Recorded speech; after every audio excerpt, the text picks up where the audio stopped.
During World War II, the Battle of Normandy, which lasted from June 1944 to August 1944, it resulted in the Allied liberation of Western Europe from Nazi Germany's control, codenamed Operation Overlord. The battle began on June 6, 1944, also known as D-Day, when some 156,000 American, British, Canadian forces landed on the 5 beaches along a 50-mile stretch of the heavily fortified coast of France's Normandy region. The invasion was one of the largest amphibious military assaults in history, and it required an extensive planning. Prior to D-Day, the Allies conducted a large-scale deception campaign designed to missile-head the Germans about the intended invasion target.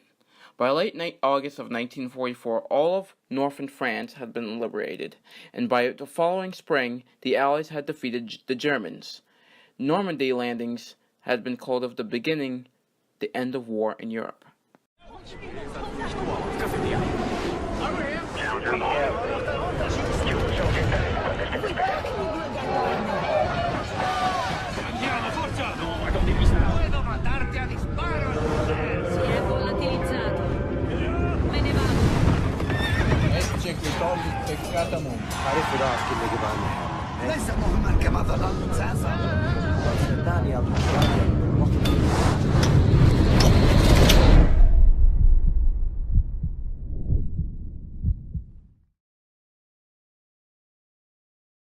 After World War II began, Germany invaded occupied northwestern France in the beginning of May 1940. The Americans entered the war until December of 1941, and by 1942, they had the British, who had been evacuated from the beaches in Dunkirk in May 1940 after being cut off by the Germans in the Battle of France, were considering the possibility of a major Allied invasion across the English Channel. The following year, Allied plans for across the Channel invasion began to ramp up in November 1943. Adolf Hitler, who was aware of the threat of the invasion along France's northwestern coast, so he put Erwin Rommel in charge, in spearheading defensive operations in the region, even though the Germans did not know exactly where the Allies would strike. Hitler charged Rommel with finishing the Atlantic Wall of a 2,400-mile fortification, bunkers, landmines, and beach water obstacles. And in January of 1944, General Dwight Eisenhower was appointed the commander of Operation Overlord in the months and weeks before D-Day. The Allies carried out a massive disruption operation intended to make the Germans think the main invasion target was Palais de Calais, the northwest point between Britain and France, rather than Normandy. In addition, they led the Germans to believe that Norway and other locations were also potential invasion targets. Many tactics were used to carry out the deception, including fake equipment. A Phantom Army was commanded by George Patton and supposedly based in England across. Later that day, more than 5,000 ships and landing craft carrying troops and supplies left for England. For the trips across the English Channel to France, while more than 11,000 aircraft were mobilized to provide air cover support for the invasion. By the dawn on June 6, thousands of paratroopers and glider troops were already on the ground behind enemy lines, securing bridges and exit roads. The amphibious invasions began at 6:30 a.m. when the British, Canadians overcame a light opposition to capture the beaches. They're codenamed Gold, Juno, and Sword, as did the Americans at Utah Beach, when U.S. forces faced heavy resistance at Omaha Beach, where there were over 2,000 American casualties. However, by the day's end, approximately 156,000 troops had successfully stormed Normandy's beaches. According to some estates, more than 4,000 troops lost their lives in the D-Day invasion, with thousands of more wounded or missing less than a week later. On June 11th, the beaches were fully secured and over 326,000 troops, more than 50,000 vehicles, and some 100,000 tons of equipment had landed on Normandy. For their part, the Germans suffered from confusion in the ranks and at first absence of the celebrated commander, Erwin Rommel.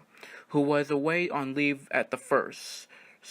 Hitler, believing the invasion was a feint designed to distract the Germans from a coming attack from the north of the Seine River, and they refused to release nearby divisions to join the counterattack. Reinforcements had been called from the further airfield, causing delays. He had also hesitated in calling for armored divisions to help in the defense. Moreover, the Germans were hampered by the effective Allied air support, which they took out many key bridges and forced the Germans to take long detours, as well as an inefficient Allied naval support, which helped protect advancing Allied troops. In the encounter weeks, the Allies fought their ways across the Normandy countryside in the face of determined German resistance, as well as a descent landscape of marshes and hedgerows by the end of June. The Allies had seized over a vital port of Cherbourg and landed approximately 850,000 men and 150,000 vehicles in Normandy. They were opposed to continue their march across France. By the end of August 1944, the Allies had reached the Seine River, and Paris was liberated, and the Germans had been removed from northwestern France, officially concluding the Battle of Normandy.